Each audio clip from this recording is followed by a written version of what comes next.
Hello everyone, so let us finish what we started. इसके पहले हमने एक लास्ट सेशन के अंदर डिस्कस किए थे कुछ 7 कॉम्प्रिहेंशन सी सेट के जो 2025 के अंदर आपसे क्वेश्चंस पूछे गए। काफी लोगों के कमेंट्स भी आए कि ये क्वेश्चंस ठीक नहीं है, इनके आंसर्स ठीक नहीं है या एनालिसिस गलत है। तो आई कैन एंश्योर यू, हमने अगर 14 क्वेश्चंस डिस्कस किए हैं तो उसमें से 12 to 13 क्वेश्चंस 100% उसके आंसर करेक्ट होंगे, यू कैन बिलीव मी। और एक क्वेश्चन का थोड़ा डाउट है जिसको मैं थोड़ा करेक्ट करना चाहता हूं यहाँ पे, क्वेश्चन नंबर 12, जिसमें एक पर्टिकुलर लाइन के चलते हम एक अजम्पशन को करेक्ट कर सकते हैं।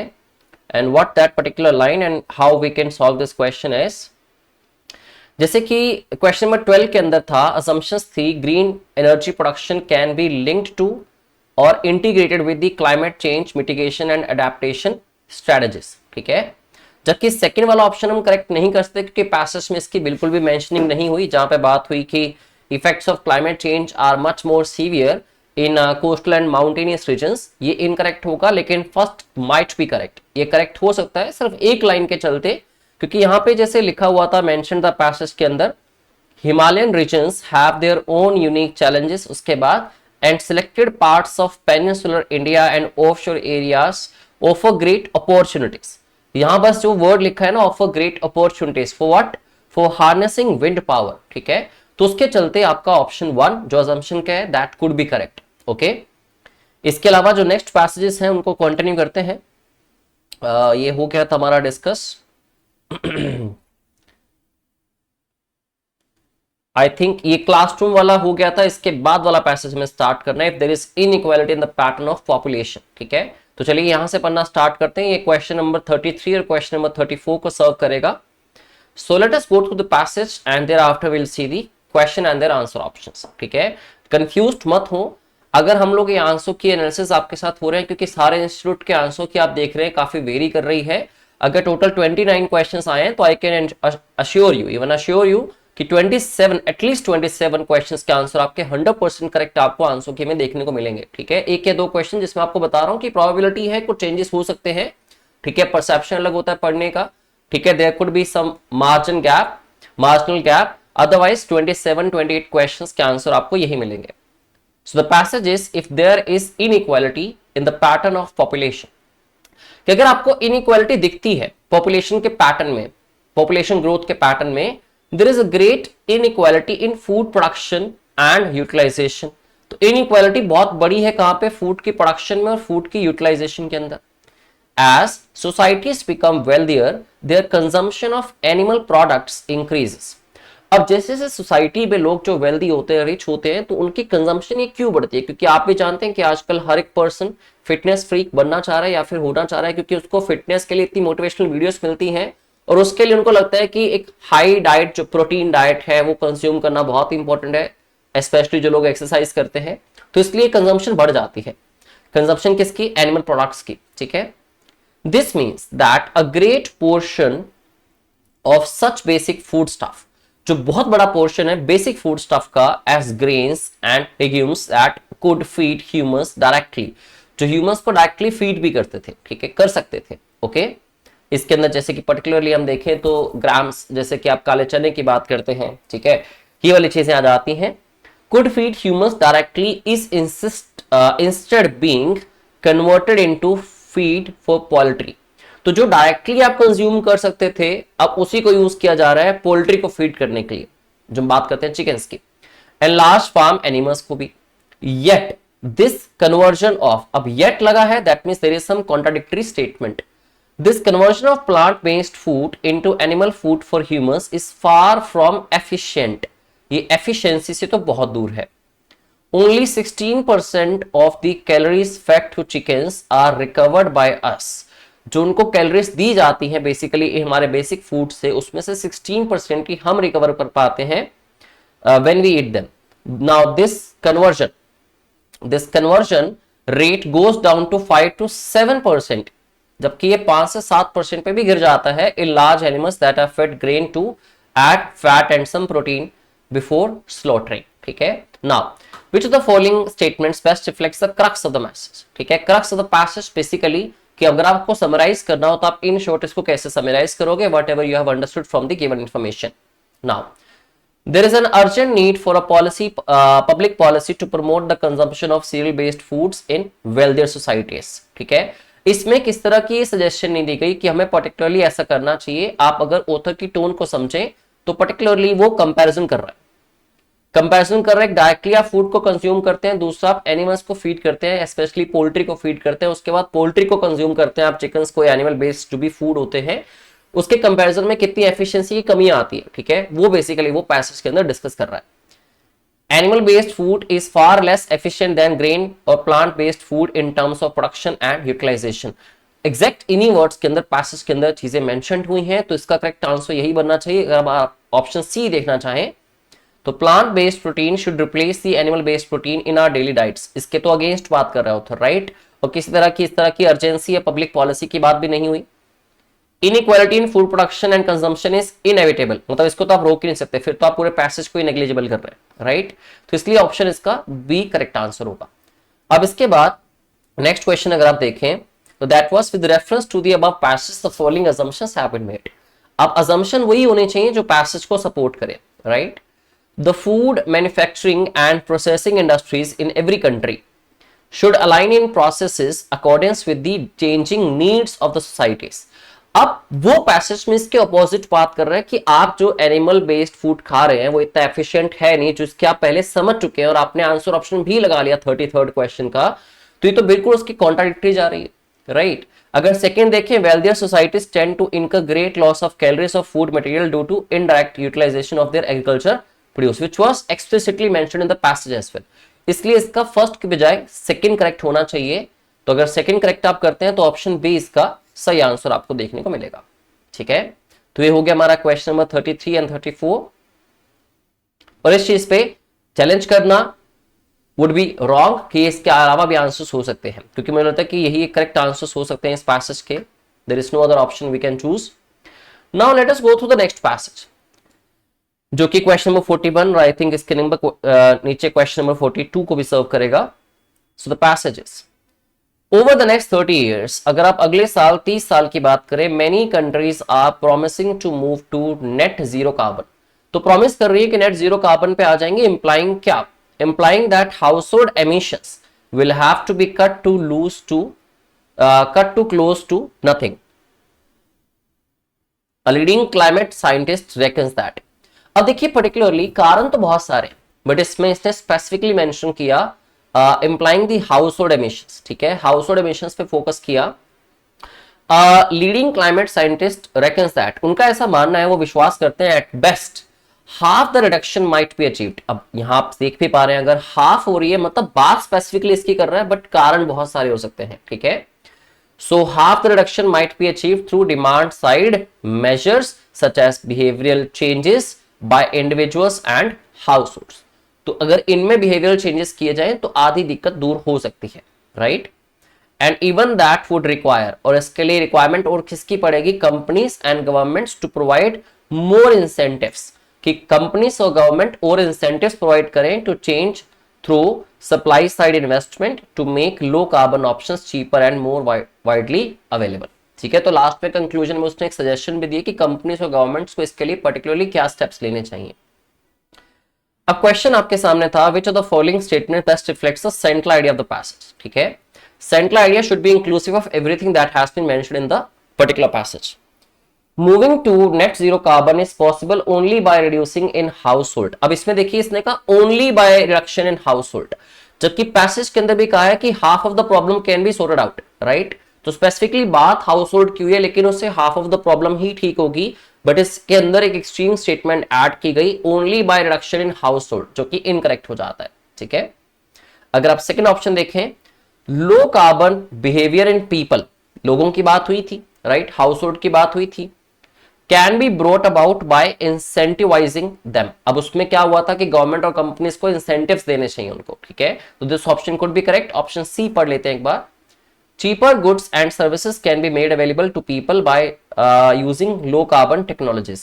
लो कार्बन टेक्नोलॉजीज यूज करके उनको चीपर गुड्स प्रोवाइड नहीं करनी, बेसिकली लो कार्बन जो है उसको रिड्यूस करना है, या लो कार्बन जो है आप जो गोल अचीव करना चाहते हैं उस पर आप हाउस होल्ड पे या लोगों पे फोकस कर रहे हैं कि उनके अंदर कुछ बदलाव किए जाए जिससे कि ये चीजों को हम अचीव कर पाए. तो सी ऑप्शन गलत हो जाता है. मैन्युफैक्चरिंग इंडस्ट्रीज जिनकी बात हुई नहीं पैसेज के अंदर, तो इसका करेक्ट आंसर आपका बनेगा जी ऑप्शन बी। अब नेक्स्ट क्वेश्चन की तरफ बढ़े अगर, नेक्स्ट क्वेश्चन है आपका क्वेश्चन नंबर 42।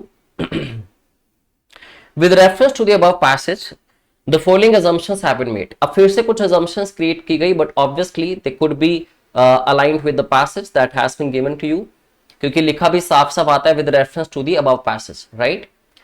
तो सप्लाई साइड इन्वेस्टमेंट्स इनकी बात पैसेज के अंदर हुई थी, इन companies can result in low carbon behaviour in people, जो कि डायरेक्ट वर्ड्स के अंदर एक्सप्लिसिटली मेंशन भी था।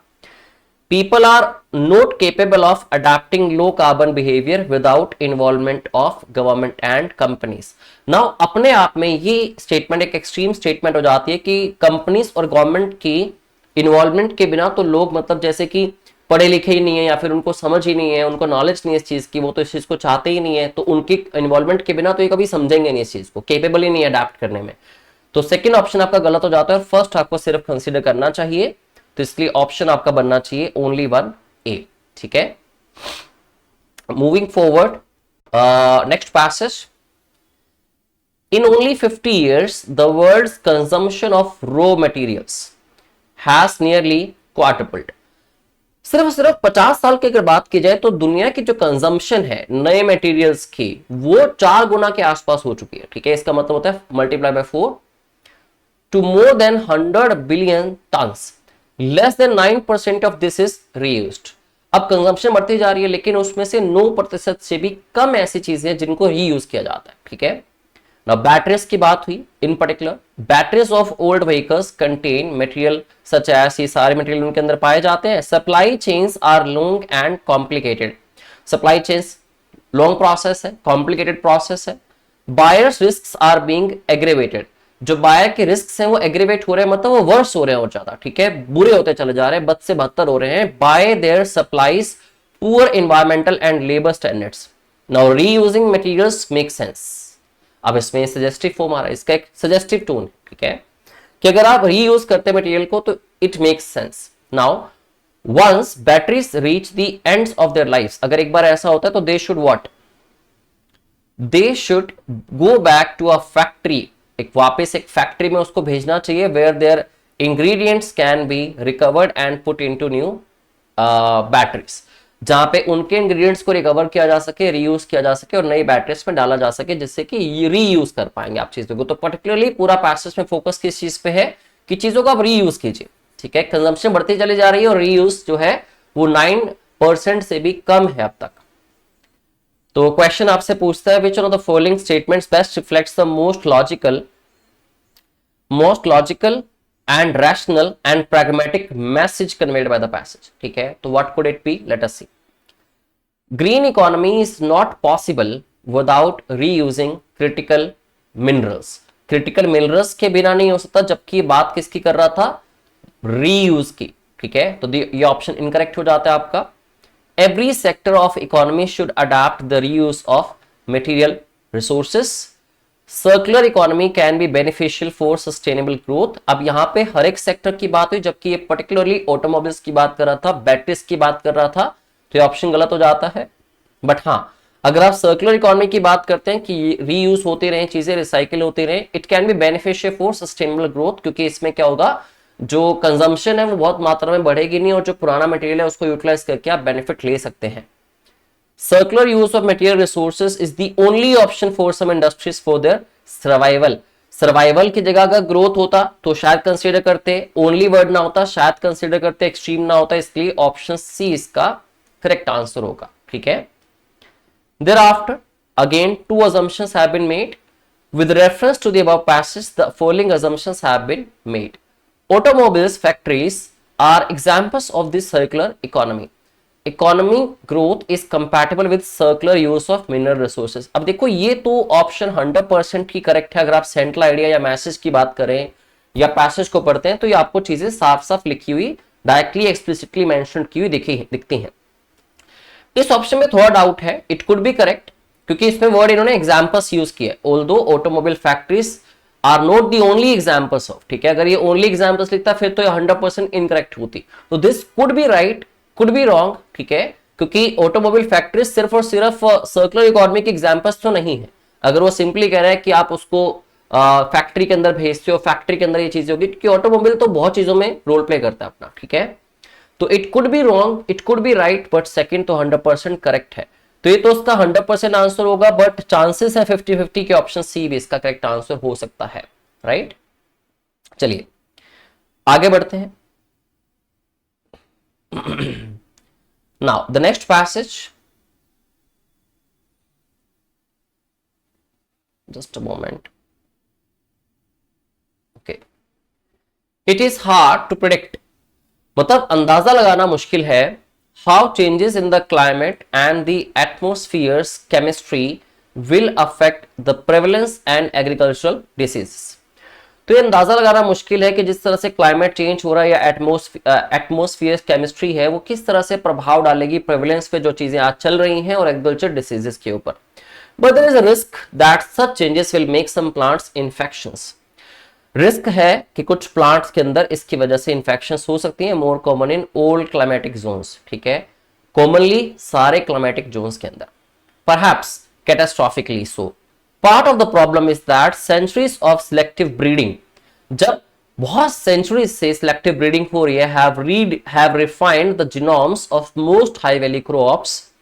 They are spectacular at growing in today's conditions, but genetic variations that are not immediately useful.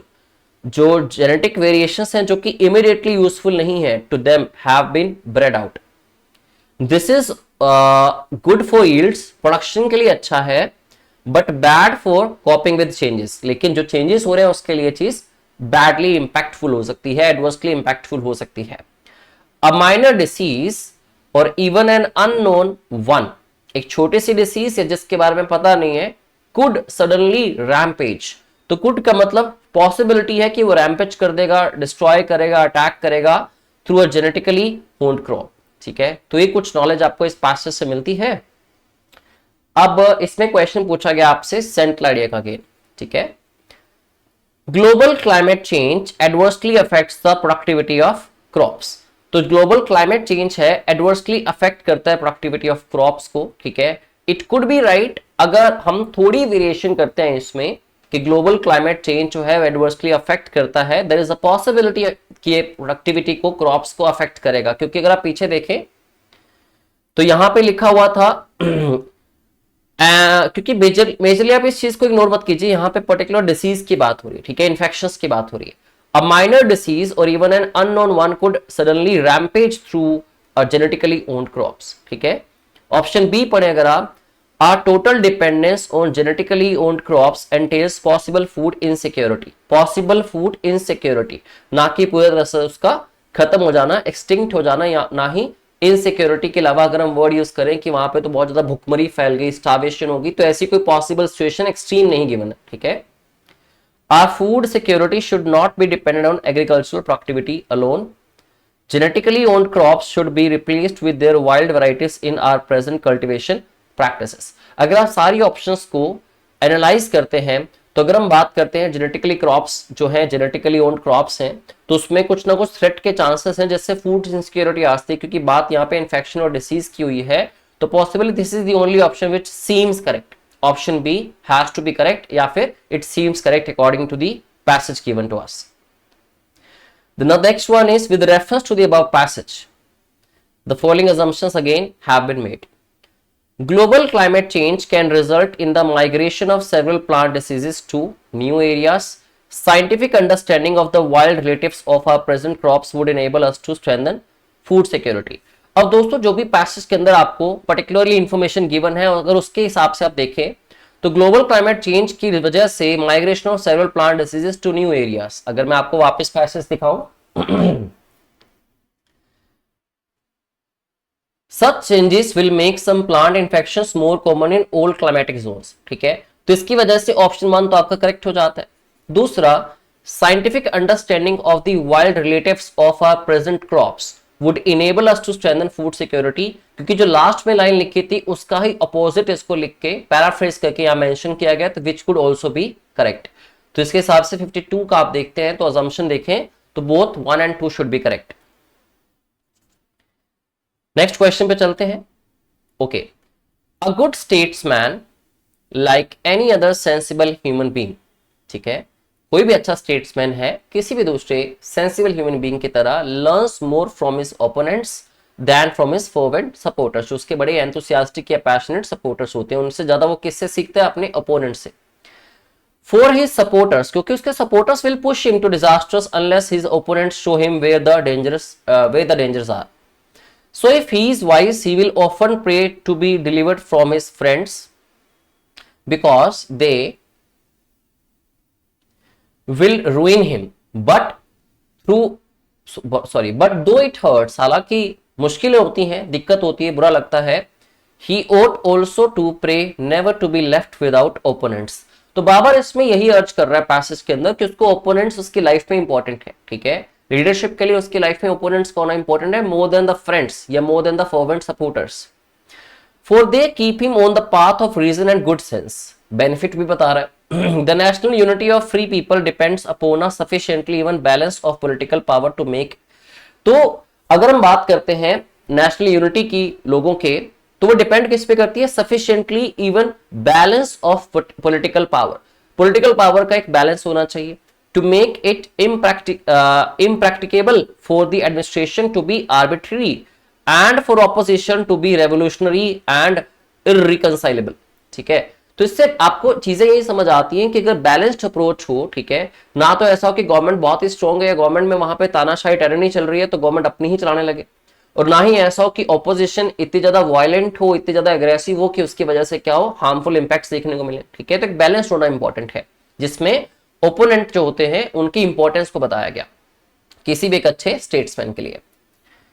So which one of the following statements best reflects the critical message conveyed by the author of the passage. तो message क्या है, आपको क्या मिलता है कि एक अच्छे स्टेटमैन के पास क्या चीजें होनी चाहिए, और पर्टिकुलरली एक इकोनॉमी एक गवर्नमेंट जो है वो किस तरह से बेटर रूल कर सकती है, बेटर चलाई जा सकती है, having some opponents as well.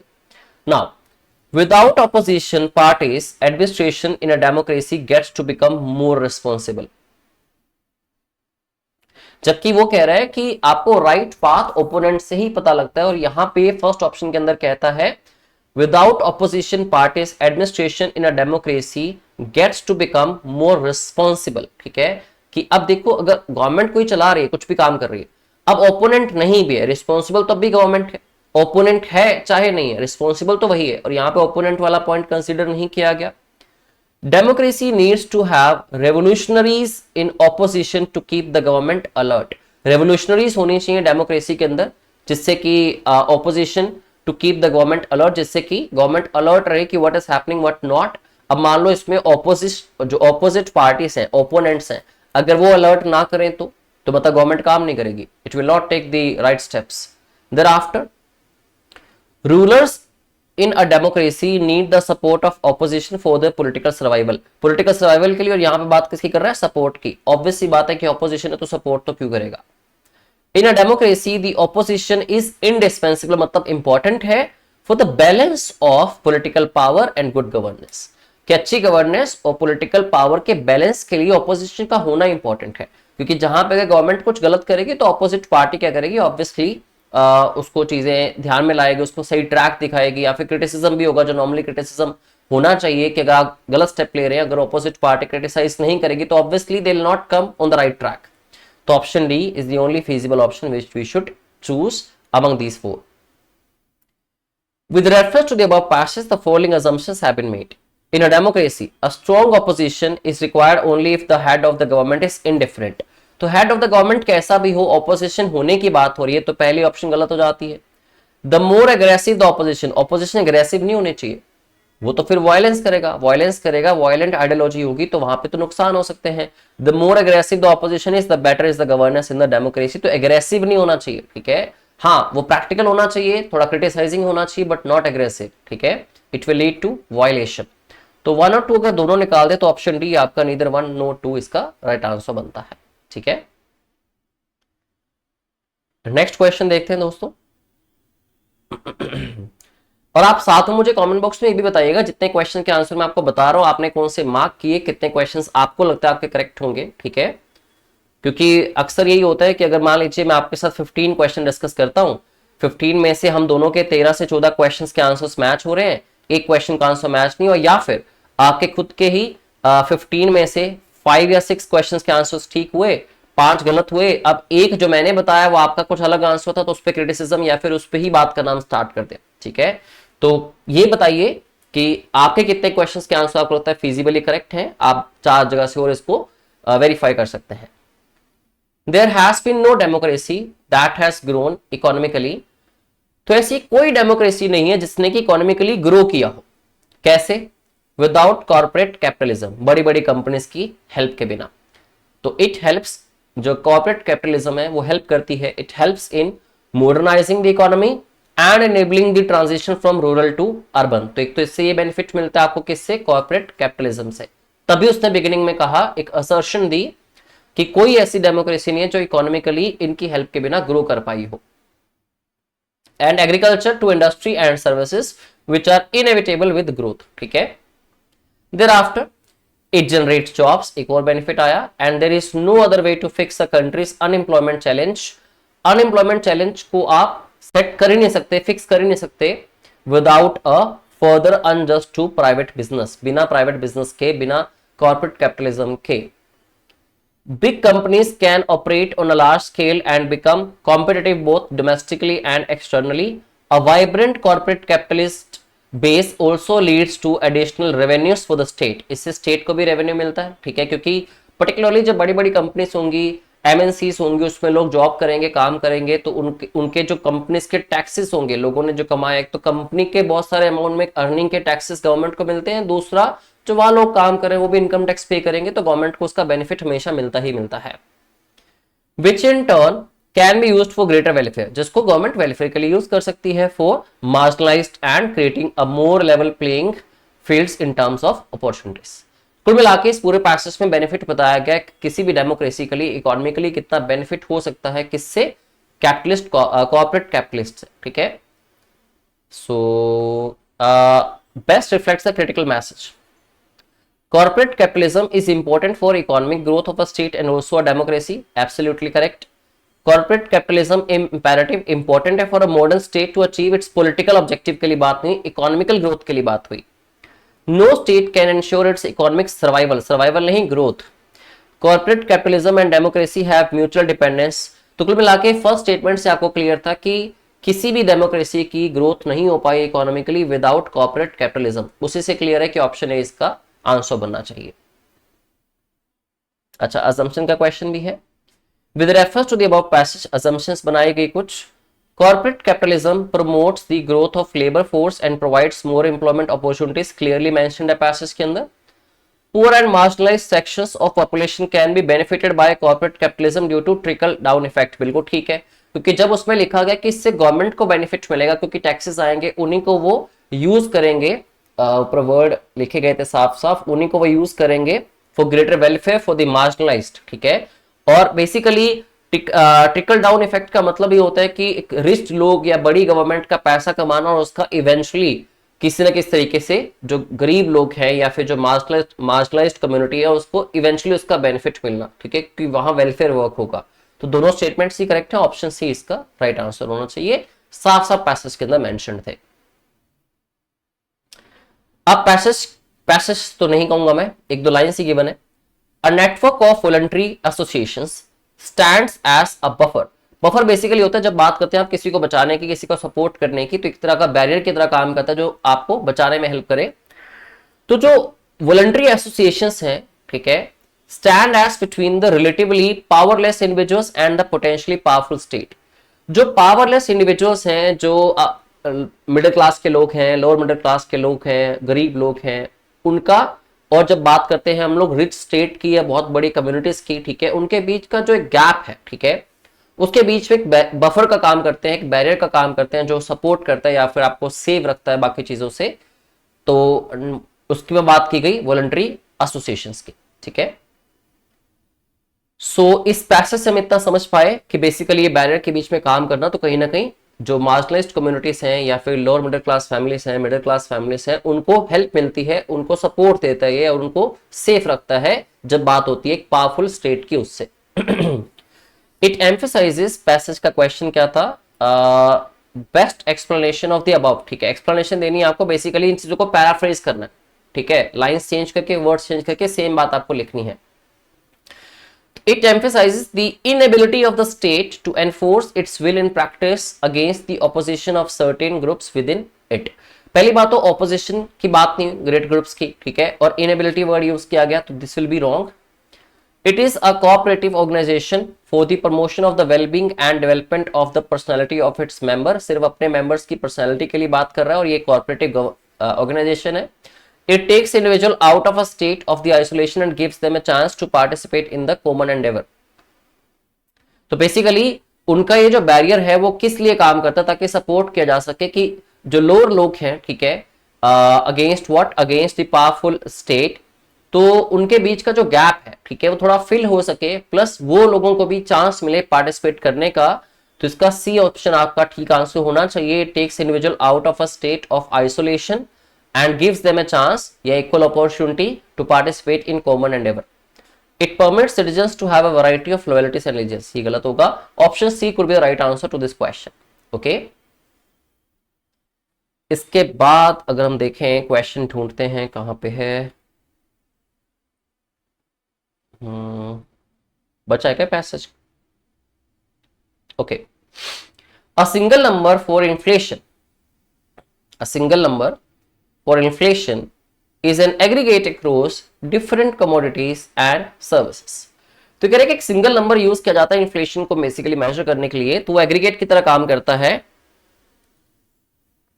Different commodities and services के लिए। तो ये इंट्रोडक्शन हो गया, एक फैक्ट हो गया। The price rise differs for different items of consumption. अब ये थोड़ी इसके कॉन्ट्राडिक्टरी स्टेटमेंट है कि जो प्राइस राइज है डिफर करता है, वो अलग अलग होता है डिफरेंट आइटम्स का कंजम्पशन की। So the single number is arrived at by assigning weights to different commodities and services. For WPI the weight in production are used, for CPI the consumption basket is used, but people are not homogeneous, कि सब लोग एक ही तरह का product तो purchase नहीं करते obviously. The consumption basket is vastly different for the poor, the middle classes and the rich, hence the CPI is different for each of these classes. इसलिए CPI सारी क्लासेस के लिए अलग होना चाहिए, आप सिंगल नंबर को यूज कर रहे हैं। and a composite index requires averaging the baskets. Thereafter crucial message conveyed by the author कि particularly इस information से वो क्या कहना चाहता है, कि मतलब कुछ चेंजेस करने चाहिए आपको। जो आप बिगिनिंग में इसने कहा कि आप एक सिंगल नंबर इन्फ्लेशन के लिए यूज कर रहे हैं, उसमें कुछ चेंजेस कीजिए, क्योंकि डिफरेंट आपके पास डेटा आ सकते हैं, क्योंकि सब होमोजेनियस नहीं है। जो मिडिल क्लास हैं, पुअर हैं, मिडिल क्लास हैं, या फिर जो रिच हैं, उनकी सबकी नीड्स और रिक्वायरमेंट्स और कंजम्पशन पावर या फिर उनकी परचेजिंग पावर डिफरेंट होती है। तो चार ऑप्शंस आपको दी गई। We must use WPI exclusively measuring price rise and CPI should done away with. तो कह रहा है CPI को निकाल दो। The present calculation of inflation rate does not correctly measure price rise of individual item commodity. Inflation data under present services in the consumption basket. Inflation data under presents services in the consumption basket. तो ये नहीं कह रहा था, ये basically कह रहा था डिफरेंस आपको देखने को मिलता है, ठीक है, और आप एक ही चीज से कैसे ये चीजें कैलकुलेट करने की कोशिश कर रहे हैं या फिर अभी तक कर रहे हैं आप, ठीक है, तो उसको थोड़ी वेरिएशन कीजिए उसमें। Knowledge of inflation rate is not really of any use to anybody. चलो ये तो गलत हो गया। अब इसमें the present calculation of inflation, जो प्रेजेंट मेथड यूज हो रहा है, ठीक है, rate does not correctly measure कर रहा है, जरूरत भी है इसकी, बट करेक्टली मेजर नहीं करता price rise of individual item या इंडिविजुअल कमोडिटी, क्योंकि इसने कहा कि सबकी रिक्वायरमेंट अलग अलग है और अलग अलग काइंड ऑफ कमोडिटीज हैं, प्लस सारे होमोजेनियस नहीं है, पुअर का अलग होगा, मिडिल क्लास का अलग होगा, रिच का अलग होगा। तो आपको ये बताना चाह रहा है कि ये पर्टिकुलरली डायरेक्टली या सही तरीके से करेक्टली मेजर नहीं कर पा रहा जो भी आप यूज कर पा रहे हैं मेथड इस टाइम पे। तो इसका करेक्ट आंसर होगा, इसमें एक ही क्वेश्चन है। ओके, तो नेक्स्ट क्वेश्चन है, पैसेज के अंदर लिखा है trust stands commonly defined as being vulnerable to others. तो जब बात होती है विश्वास की, stands commonly defined as being vulnerable to others, जो दूसरों के लिए वीकनेस बन सकता है या फिर उनको अफेक्ट कर सकता है, हार्मफुल हो सकता है उनके लिए। Entrepreneurship implies trust in others and willingness to expose oneself to betrayal. Trust in export systems is the essence of globalising behaviour. Trust करना ही पड़ेगा आपको अगर आप एंटरप्रेन्योरशिप की बात करते हैं, बट बिट्रेयल भी पॉसिबल है। Trust itself emerges as a super commodity in the social market and defines the characteristics of goods and services in global market. तो ट्रस्ट का होना कितना इंपॉर्टेंट है ये मेंशन कर रहे हैं यहां पे. Trusting conduct also means holding others in good esteem and an optimism that they are or will be competent in certain respects. तो एक तो इसने बात करी एंटरप्रेन्योरशिप में बिट्रेयल वर्ड यूज किया, ठीक है, ट्रस्ट लेकिन करना इंपॉर्टेंट भी बहुत है, तो दो ही बातें कर रहे हैं कि ट्रस्ट करना इंपॉर्टेंट है, बट साथ ही साथ अगर आप देखें तो बिट्रेयल की मेंशनिंग करके इसने ये भी कह दिया कि हाँ चांसेस है कि आपको धोखा मिल सकता है. Which of the following statement best reflects the crux of the message? ठीक है, crux of the passage. Trustworthiness cannot be expected in entrepreneurship. You have to be a trustworthy, or you have to put your trust. You have to build trust with each other. तभी आप commodities को basically build कर पाते हैं. Although there are chances of betrayal. ठीक है, तो ये neglect हो गया. Trustworthy people are the most vulnerable people. No. Basically कह रहा है जो ट्रस्ट करते हैं तो उनके लिए चीजें वल्नरेबल हो सकता है, ट्रस्ट उनके लिए वल्नरेबल बन सकता है, वल्नरेबिलिटी का कारण बन सकता है. बट इसमें वो पॉइंट चला गया ना कि ट्रस्ट इंपॉर्टेंट भी है. ठीक है, क्योंकि ट्रस्ट इंपॉर्टेंट है उसी के ऊपर उसने पैसेज का करीब 60% पार्ट कवर कर दिया स्टार्ट करने के बाद. ठीक है, तो उसको तो आपको इंक्लूड करना ही पड़ेगा. No economic activity is possible without being exposed to betrayal. कि एक्टिविटी नहीं होती बिट्रेयल के बिना, मतलब धोखा होगा ही होगा. नहीं, ट्रस्ट कहां गया. तो trust is important though it entails risk. तो ट्रस्ट इंपॉर्टेंट है, हालांकि it can cause some kind of risk, क्योंकि इसने बिट्रेयल वर्ड को यूज किया. तो कॉमनली अगर देखें तो ट्रस्ट और बिट्रेयल दोनों की बात हुई थी. और जब आप सेंट्रल आइडिया का मैसेज निकालते हैं या ऑथर्स मेन आर्गुमेंट ढूंढने की कोशिश कर रहे हैं, तो it should be inclusive of everything that has been mentioned by the author in the passage, right. तो option D will be the right answer. thereafter okay, this was the end of the questions.